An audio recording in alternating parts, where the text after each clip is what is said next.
Eh bien bonjour à tous et à toutes et bienvenue pour une vidéo un peu particulière sur la chaîne. En effet, on est très loin de ce que je fais habituellement. Et je voulais en fait tout simplement partager un peu plus avec vous mes coups de cœur. Par exemple en matière d'animé, hein, c'est le sujet de cette vidéo. J'espérais à travers cette vidéo vous en faire découvrir. J'espère que le contenu vous plaira et que vous serez nombreux et nombreuses à commenter et à réagir. N'hésitez pas en tout cas. Par contre, je vais éclaircir un point tout de suite, c'est que je ne vais absolument pas vous parler des grosses licences comme Pokémon, One Piece, Black Clover, etc. C'est absolument pas le but, parce que déjà, de 1, c'est trop long pour moi, donc je ne regarde pas, donc je ne vais pas vous en parler. De 2, si c'est pour parler de choses que, en principe, vous connaissez, c'est pas utile. Voilà, si c'est pour vous parler de grosses licences, ça ne sert à rien. Mon but, c'est vraiment de vous parler d'animés qui m'ont plu, mais qui sont beaucoup plus intimistes, en fait, voilà. Qui ne sont pas forcément... qui n'ont pas la renommée d'un One Piece par exemple ou d'un Pokémon. C'est vraiment de vous faire découvrir de nouvelles choses et notamment ce que moi je peux aimer également aussi en termes d'animé. Voilà. Et c'est parti du coup pour la première catégorie, les exclus du top. Alors j'exclus déjà d'entrée Kaminotu ou Tower of God. Tout simplement parce que déjà c'est beaucoup trop long. C'est beaucoup trop long, il y a quoi, une 200aine de chapitres. Bon, je regarde, hein. Il y a 10 épisodes qui sont sortis là à l'heure actuelle. Voilà, je les regarde, j'aime beaucoup, vraiment. J'ai commencé par lire le manhwa. Voilà, en fait c'est dans la lignée des Naruto et compagnie, c'est très long. L'animé va prendre un temps dingue. Enfin, déjà, rien que le speech de base, rien que le scénario de base, ça, ça vous donne un peu une image, quoi. Voilà, en fait, ça raconte l'histoire de Bam. Oui, Bam. Le héros de l'histoire s'appelle Bam. Et donc du coup, Bam en fait doit gravir une tour de 100 étages, donc avec plein d'épreuves, etc., pour retrouver Rachel. Non, Rachel, ça n'a rien à voir avec la Rachel de Friends. Je vous le dis tout de suite. Je préférais vous le dire. Je préférais vous le dire. Pourquoi ce lapsus avec Rachel de Friends, je ne sais pas. Du coup, après Tower of God, j'élimine également Fee-Brain, Camino Puzzle, tout simplement parce que 3 saisons de 26 épisodes, c'est beaucoup trop long pour être catégorisé là-dedans, mais je vous recommande quand même parce que c'est un... Si vous aimez un peu les puzzles, vraiment. Bon, par contre, j'ai pas forcément été fan de l'OST, mais voilà, l'univers et l'histoire en général est vraiment sympa. C'est très, très intéressant à suivre. On prend du plaisir, vraiment. En fait, dans les 3 saisons, c'est la première qui m'a vraiment le plus marqué et qui, pour moi, à mon sens, est la plus réussie. Bon, aussi parce que je trouvais la relation entre les deux antagonistes vraiment, vraiment belle et touchante, en fait. Voilà, surtout ça. Et enfin, dernière exclusion de top, c'est Cardcaptor Sakura. Je ne l'ai pas exclu uniquement parce que c'est un vieux manga que j'ai lu et adoré. Hein. En fait, je trouve que Cardcaptor Sakura, c'est... Comment dire? C'est trop réputé, voilà. L'animé, l'aura de Cardcaptor Sakura, il est trop important pour être inclus dans le top. Et de toute façon, ça n'aurait pas été dans mon top 5. Pourtant, l'anime a quand même de bonne qualité, quoi. Rien, rien que pour Kero et la voix dingue de Tomoyo, vraiment, ça vaut le coup d'œil. Et bon, il y a aussi la relation Yukito Toya qui est quand même moins présente et plus ambiguë dans l'anime, plus que dans le... Elle est beaucoup moins présente dans l'anime que dans le bouquin. Et maintenant, on va pouvoir attaquer les mentions honorables Violet Evergarden et l'Odyssée de Kino, qui sont vraiment pour moi deux animés excellents, qui ne plairont pas à tout le monde, vraiment. Violet Evergarden parce que principalement c'est quand même basé sur un light novel assez axé pour les filles, faut le dire clairement, voilà. Même si l'environnement m'a plu, l'univers etc est vraiment sympa, même l'héroïne principale, hein, Violette est très touchante, vraiment. J'ai vraiment apprécié le fait de voir l'héroïne découvrir un peu les émotions et les sens de la vie par elle-même en fait. Je vous ai également parlé de l'Odyssée de Kino, qui là est clairement un animé étrange. Déjà de base, entre Kino et Hermès, donc Hermès, rien à voir avec Corinne Hermès, hein, la chanteuse qui avait l'Eurovision, etc., etc. Je parle bien de la moto qui s'appelle Hermès, qui parle. Oui, une moto qui s'appelle Hermès qui parle. Je vous laisse le temps de digérer l'info. Et en fait, chaque épisode, c'est un voyage. C'est centré en fait sur l'histoire d'un pays que les deux protagonistes découvrent en 3 jours. Et en fait, c'est un vrai récit philosophique, etc. Ça laisse réfléchir, et c'est vraiment, en fait, le point fort de l'animé, quoi. Ensuite, j'exclus de ce top Spirit Pact. En fait, c'est assez intéressant si vous aimez les intrigues familiales et le côté surnaturel, vraiment. L'humour, il est vraiment présent, mais la véritable force, en fait, c'est réellement la confrontation des deux personnages, en fait, hein, Yokaika et Tanmokuki. En fait, c'est surtout Yokaika qui est en confrontation quasiment perpétuelle avec Ki. Enfin, avec qui Tanmokuki, hein, pas avec qui, point d'interrogation, voilà, je précise. Mais du coup, en fait, par contre, chose qui est à savoir, si vous voulez vous lancer dans l'animé, c'est ça peut rebuter, je peux comprendre, mais en fait, c'est surtout la présence de shonenai, donc d'amour entre deux garçons. Honnêtement, je ne suis absolument pas regardant là-dessus, vraiment. Ça m'a pas dérangé, et je trouvais ça sympa, c'était vraiment ça. Ouais, c'est vrai en fait. C'est vraiment sympa de voir une évolution comme ça de deux personnages du même sexe qui finissent par se trouver. Désolé si c'est un spoil quand même. Pourquoi je l'ai pas mis dans le top? Parce qu'il manque un petit plus. Le petit truc sur la cerise sur le gâteau, vous voyez, qui fait que ça serait dans le top 5. Il manque la cerise, vous voyez, il manque la cerise. Ou la fraise ou la framboise, ça dépend ce que vous aimez sur votre gâteau. Voilà, mais il manque quelque chose.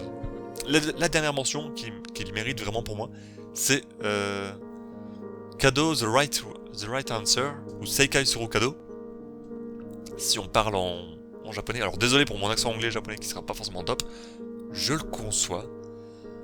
Mais voilà, en fait je m'attarderai pas sur le héros, mais plus en fait sur Yaakui Zashunina, qui est, mine de rien, rien que pour lui, vous devez regarder. Il a une aura, un charisme qui le rend absolument immanquable. Bon, par contre, pas dit que la fin vous convienne. Elle a divisé, moi inclus. Je trouve que c'est trop cliché, hein. Mais vraiment, l'ensemble de l'œuvre, elle est tout simplement magnifique. Toute l'intrigue, le côté politique et la relation entre Yaakui et Shindo, c'est vraiment un bonbon en fait quand on y regarde de plus près. Vraiment, c'est très intéressant. Ensuite, les recalés de peu. On va parler de Towards the Terra, ou Terrae, hein, pour nous. En fait, ça s'est joué à pas grand chose. Clairement, Terrae, ça avait sa place dans son top 5. Mais en fait, c'est plus pour son genre SF que je l'ai pas mis. Vous comprendrez plus tard. Mais si vous aimez justement ce côté un peu science-fiction, la guerre et les grandes émotions, alors c'est fait pour vous. L'évolution des protagonistes et de l'histoire est impressionnante, et c'est franchement appréciable. On voit et on sent à quel point les événements ont amené à ce final. Idem, l'OST est varié et subjectivement totalement mon style. Par contre, avec le recul, le style graphique, il est à l'opposé de la Reine Elisabeth. L'animé, il a 5 ans de retard graphiquement, mais lui, il les a jamais récupérés. Je laisse ça là. Ensuite, je vous parle de Darling in the Franxx. En réalité, je pourrais le mettre, en réalité, je l'aurais vraiment mis dans mon top. Ouais. Mais je l'ai exclu pour des raisons évidentes en fait. Voilà. Donc si vous aimez déjà le concept mecha en combat terrestre et la romance, alors vous allez vraiment apprécier. Vous allez être servi. L'évolution des personnages et de l'histoire est remarquable. La relation entre Hiro et Zero Two, c'est un véritable fil rouge tout au long de l'aventure. Et la fin est un vrai bijou. Voilà, ça nous emmène dans quelque chose qu'on n'attendait pas. Vraiment, on n'attendait pas cette fin-là. Et je suis vraiment agréablement surpris de cette fin-là. Voilà. L'OST... que dire de l'OST si ce n'est que c'est un chef-d'œuvre, tout simplement. Voilà. Et la bande-son, elle est absolument incroyable. Par contre, pourquoi je ne l'ai pas mis dans le top? Tout simplement, en fait, ce qui m'a gêné, c'est des détails. C'est des détails comme le design des mechas qui ne m'a pas plu du tout, vraiment. Et certaines scènes aussi qui étaient un peu trop suggestives à mon goût. Voilà. Ceux et celles qui ont vu l'anime peuvent peut-être corroborer ce que je dis. Mais voilà. Si je pouvais vous en donner un dernier pour la route, ce serait celui que je suis en train de faire actuellement. C'est Somali Tomori no Kami-sama. Pourquoi je peux pas le mettre justement dans ce top 5? Parce que de 1, je l'ai pas fini, donc je peux pas faire plus. Et en fait, c'est un peu le seul point noir qui fait qu'il est pas dans le top 5. C'est parce que je l'ai pas fini. Voilà. Pas sûr que ça ait sa place, mais c'est surtout pour ça en fait. L'histoire, elle est quand même très belle, hein, celle d'une enfant humaine très joyeuse pour le coup, hein, recueillie par un golem en fin de vie qui ne connaît absolument rien des émotions. Et en fait, son unique but à ce golem, avant de cesser d'exister bien sûr, c'est de rechercher les parents de Somali. Et c'est lui en fait qui dégage une aura de dingue. pas forcément Somali qui est hyper joyeuse et hyper émotive. Non, c'est vraiment le golem pour le coup, ouais. Les graphismes, les graphismes, c'est une explosion de couleurs dans vos yeux, vraiment. L'OST, elle ne déçoit pas. J'attends de finir pour vraiment... parce que vraiment, elle m'a marqué. Le golem, il est vraiment intriguant dans son design, dans son comportement. Les persos, ils sont uniques, et l'univers, il est somptueux, quoi, voilà. L'univers, il est assez animalier, mais alors, c'est vraiment sympa et drôle, quoi, voilà. Honnêtement, je passe un très très bon moment dessus. Et du coup, il est vraiment temps de passer enfin à ce top 5. En 5ème position, j'ai Erased. J'ai vraiment dû faire un choix cornélien. Et si je voulais être tout à fait honnête, je l'avais mis 6ème. Cet animé raconte l'histoire de Satoru Fujinuma, qui revient dans le passé et découvre qu'il a la possibilité de changer le destin. Je ne vous en dis pas plus parce que c'est un animé où l'intrigue est riche en rebondissements et en émotions. Voilà. C'est une sorte de détective Conan en plus beau. Oui. Oui, non, on va pas se mentir. Je regarde détective Conan parfois, hein, mais le style graphique, désolé, mais ça me plaît pas. Oui. C'est subjectif, je sais. Je sais. Je vous glisse juste quelques mots au passage. Only I Am Missing. Qui est juste une OST dramatique et clairement la plus incroyable de l'anime. Pour moi en fait, l'ambiance sonore, c'est un élément essentiel et je retiens un animé pour une ou plusieurs OST. En plus d'autres éléments, bien sûr. Mais l'OST c'est vraiment pour moi quelque chose qui est prépondérant. On peut se poser aussi la question justement de son retour dans le passé et de sa tentative de le modifier ici. Mais ici en fait on ne tombe pas dans la même bêtise qu'Avenger Endgame. Désolé, ceci n'est qu'un point de vue subjectif et personnel, vous pouvez totalement être en désaccord, il n'y a pas de souci, vous inquiétez pas. Pour moi il y a une différence entre la modification à l'échelle cosmique et la modification à l'échelle de Satoru. Voilà. On se demande jusqu'au dernier moment s'il va réussir, et c'est ça qui est poignant en fait. C'est qu'on ne sait pas ce qui va arriver. On vit avec lui son histoire et voilà. On sent tout ça. Les personnages sont assez attachants. On se prend au jeu d'apprécier les situations, quand bien même on sait que ce passé n'a jamais existé, en fin de compte.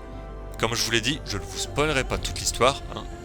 En revanche, ceux et celles qui l'ont déjà vu peuvent ouvrir leurs oreilles, les autres attendaient le numéro 4. Le seul défaut que je lui reproche, justement, c'est son dernier épisode, qui m'a totalement refroidi en fait. On a une enquête magistralement menée, et une sorte de combat final qui est très bon. Objectivement, ça peut être cohérent, vraiment. Mais merde quoi, elle pouvait pas attendre un peu. Oui, c'est juste ça que je reproche en fait. Je voulais les voir finir ensemble. Voilà, je voulais les voir finir ensemble. Et c'est ça que je reproche. En 4, on a Noragami.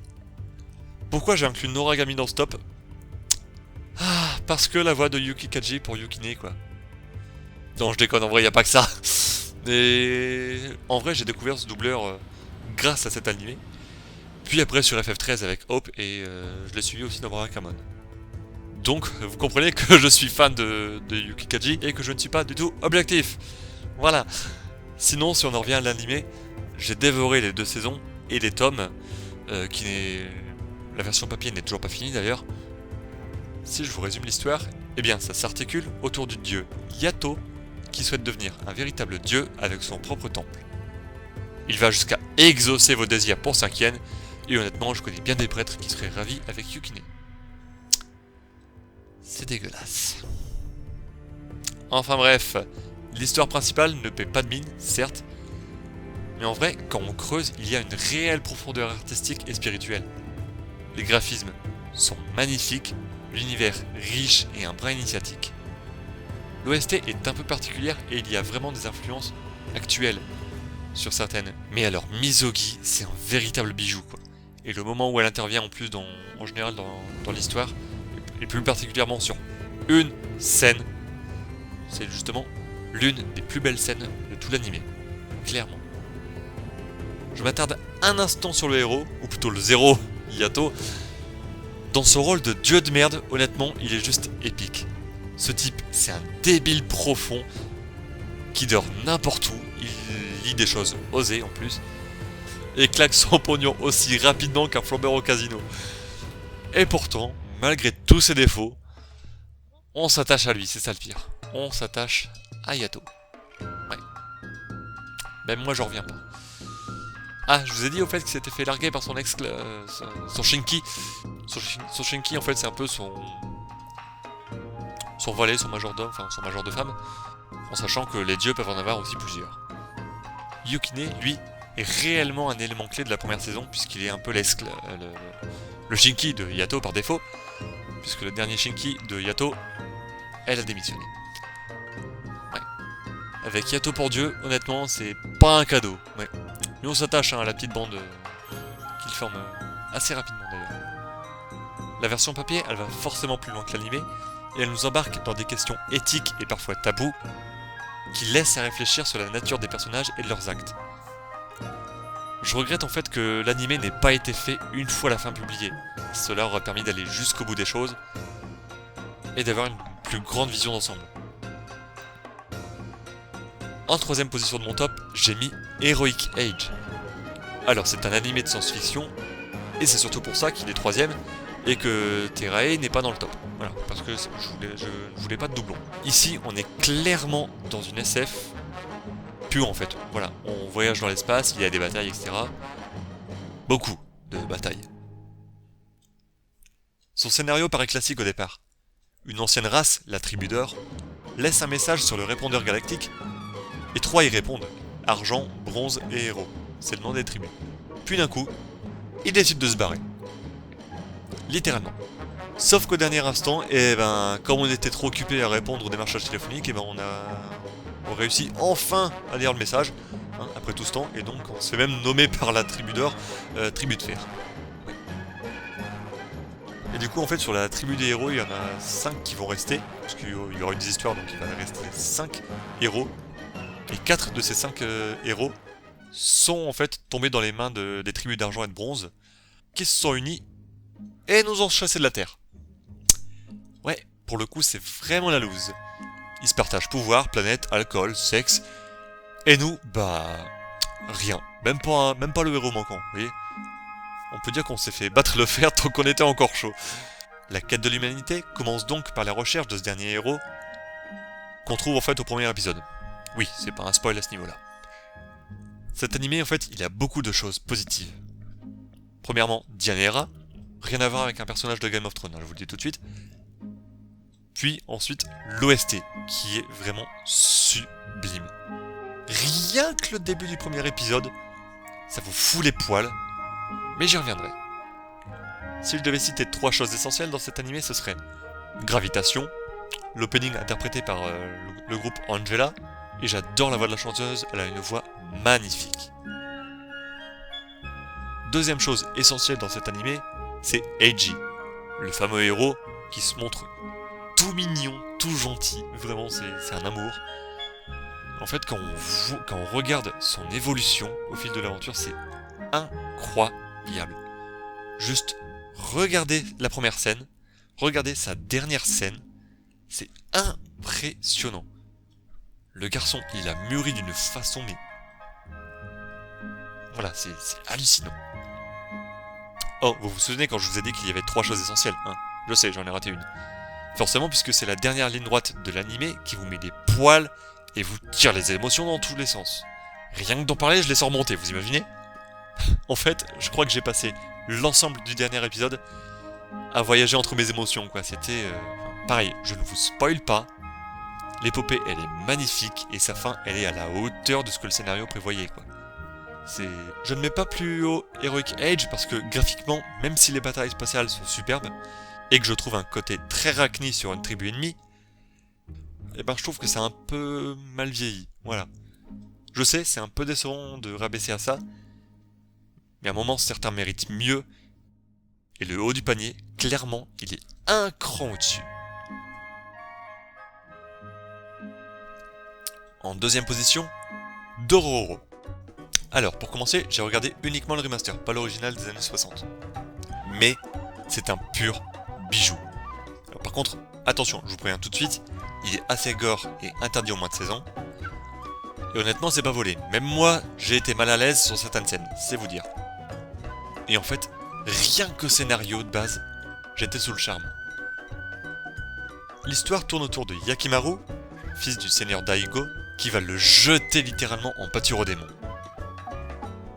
Ceux-ci lui prennent absolument tout, oreilles, peau, yeux, nez, jambes, tout, absolument.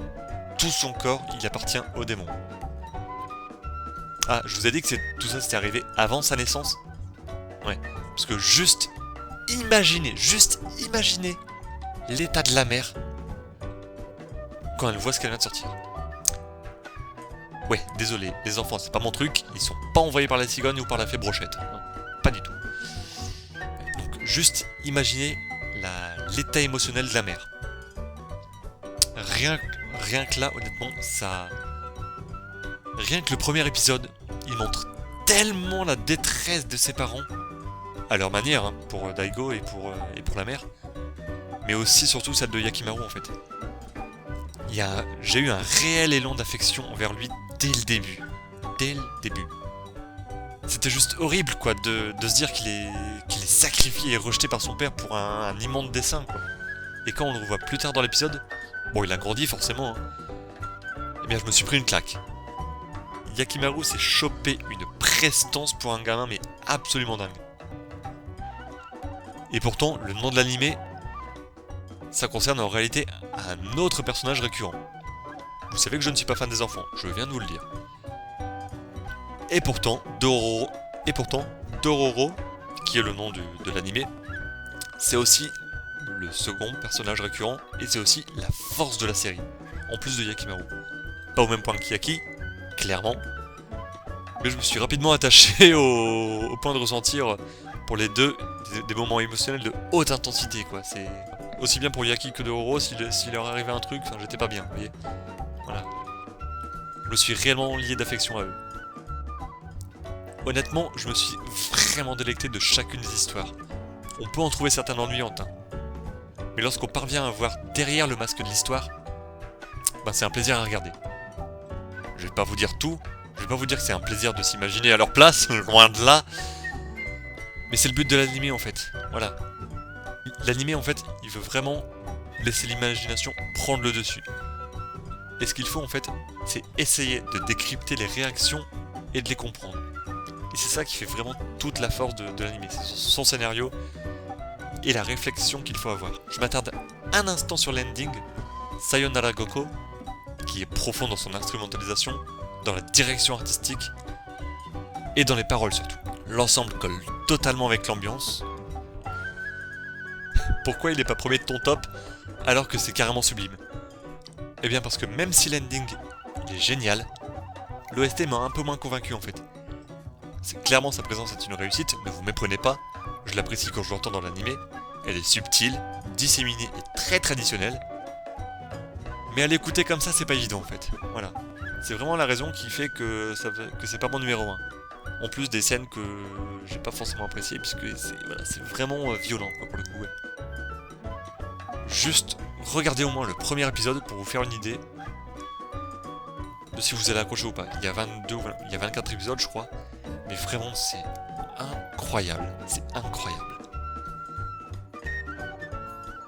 Numéro 1, les enfants de la baleine. Ouais, je vous entends déjà, c'est quoi ce truc? Eh bien c'est l'animé qui m'a donné une claque à tous les niveaux, clairement. Alors je vais non seulement parler de l'animé, puisque c'est le sujet, mais aussi comme je l'ai fait pour Noragami, de la version papier, puisqu'elle est encore en cours et que je la suis assidûment également. Les enfants de la baleine racontent l'histoire de Chakuro, scribe de la baleine de glaise, qui est une sorte d'île-navire perdu au milieu d'un monde de sable, et qui paraît tout à fait banal. Et pendant le premier épisode, je me disais, bah, on va suivre en fait les aventures de gens perdus sur une île, quoi, c'est Koh-Lanta. Sauf que eux, ils s'éliminent pas chaque semaine, quoi. Et bien en fait, je me suis mangé une énorme baffe. Une magnifique et magistrale baffe. Ouais. Dans le premier épisode, on va découvrir Lycos, et à partir de là, on se pose des questions. Mais l'ambiance qu'on ressent au travers de ce premier épisode, et même du deuxième, il est réellement léger en fait. C'est un ton qui est léger, bien heureux, jusqu'à ce que le ciel leur tombe sur la tête. Je ne vous spoil pas parce que c'est un virage violent qui arrive sans que vous le voyez venir. Bon, c'est bien moins gore que Dororo, mais ça reste violent à certains passages. D'ailleurs, c'est déconseillé aux moins de 14 ans, et c'est pas si usurpé que ça, hein, clairement. Ouais, quand on voit l'élément déclencheur, c'est pas usurpé. Et c'est à cet instant en fait que la véritable histoire se met en place, et je dirais même que c'est là que je me suis dit « Ah ouais, l'auteur elle a été loin !» Ouais, je me suis même dit que ce qui se passait c'était absolument horrible quoi. Bon, je me souviens plus si j'ai pleuré dessus contrairement à Dororo ou Heroic Age, mais je ne m'attendais clairement pas du tout à ça. C'est juste un énorme contraste quoi. Parce que vous voyez des personnages très bien travaillés, les éléments du décor sont presque faits de sable et c'est juste sublime. Je pense que c'est un travail qui a demandé beaucoup de temps, beaucoup d'implication. Et le résultat il est à la hauteur quoi. Il est totalement cohérent avec l'univers. Et pour un monde fait de sable, on a réellement la sensation de le voir omniprésent. L'univers paraît dense et au bout de l'aventure animée, je vous avoue que je suis un peu resté sur ma faim. Dans le sens où, comme dans la grande majorité des animés de toute façon, l'animé n'est qu'une passerelle vers sa version papier. Et la version papier, elle va encore plus loin dans cette densité qu'elle laisse entrevoir et nous plonge dans une odyssée dramatique et fantastique en tout point. Et forcément, l'œuvre est plus complète, bouleversante et grandiose en version papier. Ce que Chakuro et Lycos vivent, c'est quelque chose que je n'ose pas imaginer, clairement. Arriver à surmonter ça, c'est assez incroyable, et ça démontre leur force de caractère, mais également la force de l'avant. C'est réellement un jeu où il faut chercher l'émotion, et ne pas la laisser s'étouffer en fait. Même pour eux. Les émotions, c'est clairement la base de l'anime. L'opening, il est génial dans sa version raccourcie, mais un peu moins sur sa longueur, j'avoue. L'ending se laisse écouter, mais je ne l'écoute pas spécialement. En revanche, l'OST est excellente. Je récompense les enfants de la baleine pour l'ensemble de l'œuvre en fait. Non seulement l'animé, mais la version papier. Je sais, c'est pas forcément logique puisque je parle un peu du top 5 des animés, mais en fait pour moi c'est indissociable. Voilà, puisque c'est une passerelle, et comme je peux voir l'ensemble de l'œuvre, comme dans Noragami, dans RS, etc., comme je peux voir l'ensemble, ça permet d'avoir une vision plus globale. Mais en vrai, ça s'est tellement joué à rien entre Dororo et les enfants de la baleine. Même maintenant, je me demande encore pourquoi j'ai mis les enfants de la baleine premier et pas Dororo. Mais c'est comme ça. Eh bien écoutez, j'espère que cette vidéo vous aura plu. N'hésitez pas à mettre un pouce vers le haut, à me dire ce que vous pensez de ces animés en commentaire, de si vous avez vu un ou plusieurs de ces animés, de ce que vous en avez pensé, et pourquoi pas aussi de votre top 5. Ça me permettrait peut-être de voir d'autres choses. Voilà, merci à vous, bisous bisous, bye.